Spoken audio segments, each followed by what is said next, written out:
Prophet Abraham is a pivotal figure in Judaism, Christianity, and Islam. There's a lot of overlap in the stories about Abraham in the Qur'an and Bible, but it is only the Qur'an that reveals knowledge about ancient Babylonia that until recently has remained hidden from mankind, lost in time.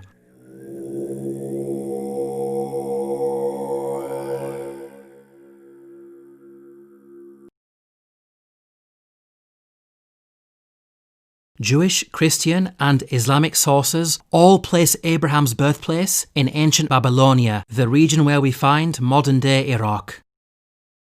This region worshipped a multitude of gods and goddesses.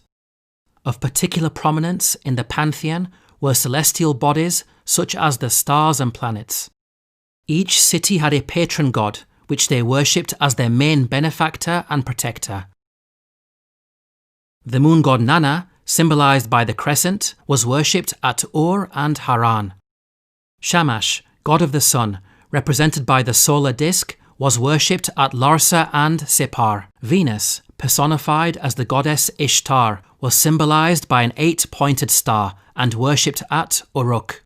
According to Mesopotamian mythology, these three celestial bodies, the sun, the moon, and Venus, formed an astral triad. Recent archaeological discoveries depict the special relationship between these deities. The stele of Ur-Nammu shows the sun and moon joined together. The Kuduru of King Melishipak depicts the astral triad in full. The Kuduru of Nebuchadnezzar shows the astral triad. The stele of Nabonidus also depicts the astral triad. The wide geographic distribution of these artifacts indicates that this astral triad was a prominent cult throughout the region.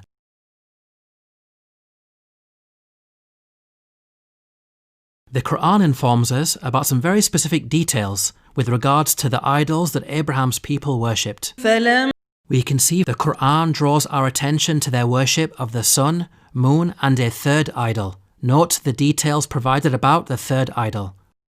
So when the night covered him, he saw a star. But when it set, he said, I like not those that disappear. The word translated here as star is the Arabic word kawkab, which carries the meaning of celestial object and can be used to refer to a star or planet. The Qur'an tells us that at the onset of nightfall, this celestial object appeared for only a brief amount of time. This description of the third idol matches the characteristics of the goddess Ishtar. One of her names was the evening star because she personified Venus, a planet that appears for only a brief amount of time in the evening. We can see that the Qur'an's claims about the idolatry of Abraham's people is accurate in light of what we know historically about the cult of the astral triad. Amazingly, such knowledge of ancient Mesopotamian religion was lost for thousands of years. It was recorded at temple sites such as the famous Ziggurat of Ur, which was buried deep beneath the desert sands. The temple was only rediscovered in the early 20th century, thanks to the excavation efforts of archaeologists such as Sir Leonard Woolley. Even the Sumerian language that these ancient artifacts were written in was unknown. It became a dead language around the 1st century, forgotten until the mid-19th century. In light of these facts, how could Muhammad, peace and blessings be upon him, have accessed such knowledge, given that he lived in the 7th century? The only source of knowledge about Abraham that would have been readily available would have been the Bible-based stories and Jewish legends in circulation. If we examine the Bible, we find that it's silent on such details. Long ago your ancestors, including Terah, the father of Abraham, and Nahor, lived beyond the Euphrates River and worshipped other gods. We can see that it makes no mention of specific idols that were worshipped. They are simply referred to as other gods. Regarding the Jewish legends that predate the Qur'an, one of the stories found is as follows. And a voice came into his heart, saying, all the signs of the stars and the signs of the sun and moon are all under the Lord's control. While this account does reference the sun and moon, note how it mentions stars in the plural. We can see that Jewish legend has a general awareness of their worship of celestial objects, but it lacks the specifics of the astral triad in the Qur'an. In another Jewish legend about Abraham, we find mention of the worship of elemental gods. Behold, the fire is more worthy of honour than all things formed. But even more worthy of honour is the water, because it conquereth the fire. But even it I do not call God, because it is subjected to the earth. Nowhere does the Qur'an mention that Abraham's people worshipped the elements of fire, water or earth. Now if the Qur'an did copy from such an account, then it would have included the mention of these elements, but it never does. These examples make it apparent that Jewish legends were also not used as sources by the Qur'an. Now it's important to point out that some of the deities did spread outside the region.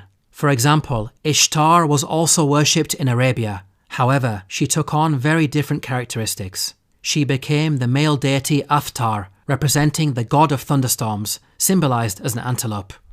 In Egypt, she was Astarte, the goddess of war, symbolized by a horse and chariot.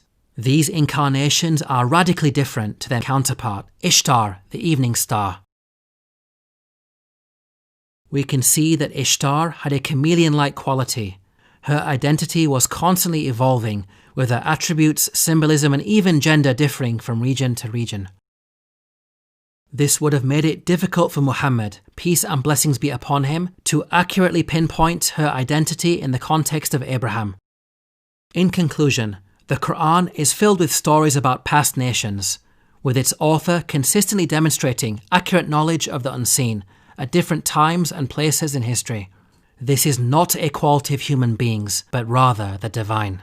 The Qur'an proclaims that God Almighty Himself revealed such knowledge. To learn more about the miracles of the Qur'an, please download your free copy of the book, The Eternal Challenge, at the link below.